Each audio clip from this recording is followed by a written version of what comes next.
All right, day 7, PV camp. Coach, fight was the word for the day, but in summary, it seemed like the word would have been camaraderie. You're right, Mike. Fight was our word for the day. It's hot. Sun's directly over our head. Got 2.5 good hours of practice in and got better, but just talk to the guys about really overcoming adversity and camaraderie as far as pulling together, being a team, encouraging one another, positive reinforcement, things that great families and great brotherhoods do. Now, if there's a saying, I guess this point, because everything, the physical ability is there, the mental approach is being attached right now, or attacked, I should say. But teaching old dogs new tricks, what has been the greatest challenge for you to translate to these guys a new way of seeing themselves and seeing the system? Well, I think it's a challenge that we all face every day, and it's just changing habits, whether it's trying to give up smoking or lose weight or get stronger, faster, or being a better football player. It's all about your habits. Everything we do is based on habits. So just talking to the guys about daily doing the things the right way, taking the right steps, doing it full speed, doing it exactly the way that you're supposed to do it in the game, so that we reprogram our minds to do it when it's time for the heat of battle. Like I said, it's easy to do it when there's nobody standing in front of you and you're walking through a drill. But when on September 5th, there'll be another guy lined up in front of you trying to beat you, you got to make sure that you're prepared to take those right steps, but that's all in habits. Now, Coach, you made mention about the whirly bird effect, and I guess I'm going to need you to explain that for those who might not know what I'm talking about. Well, explain the whirly bird effect. Well, kind of going back to the habits, like I said, if you go train, if you're a boxer or you train to be a boxer, and, if you're going through your training, you're not focusing and doing it full speed or 100 miles an hour doing the proper techniques, you walk out of the gym and get into a street fight, you're going to go back to the old whirlybird technique that you used growing up your whole life, because that's what your body's naturally doing or used to doing. So the whole point is to do it every day, to train your body, to make it repetition and put your body on autopilot, so that when you walk out of the gym and you get into a fist fight, that you go to your proper technique that you've been training on. And that's the same thing in football. It's the same thing in life.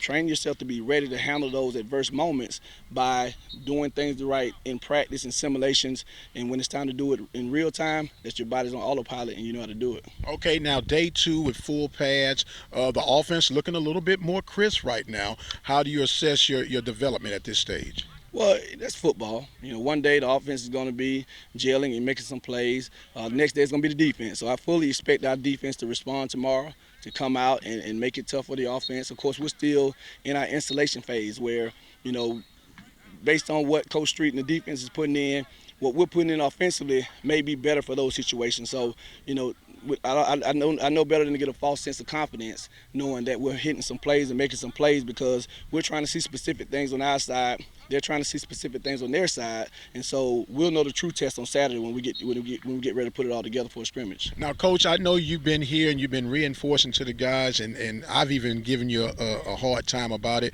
And we're going back to last year's Alcorn Prairie View event about the 77 points. But you made a reference to the team in the post meeting that there was some things that people didn't recognize about that game. Touch on that a little bit and give us your analysis on that overall situation. Well, basically, again, talking to the team about staying together. In that game, of course, what everybody remembers is the fact that Alcorn scored 77 points. Well, Prairie View scored 48 points, which is a lot of points for a defense to give up. And Alcorn's defense led the league in total defense last year. But what I told the team was, during that game, the one thing that you didn't see or hear was the offense getting on the defense for not stopping them. You saw them encouraging the defense.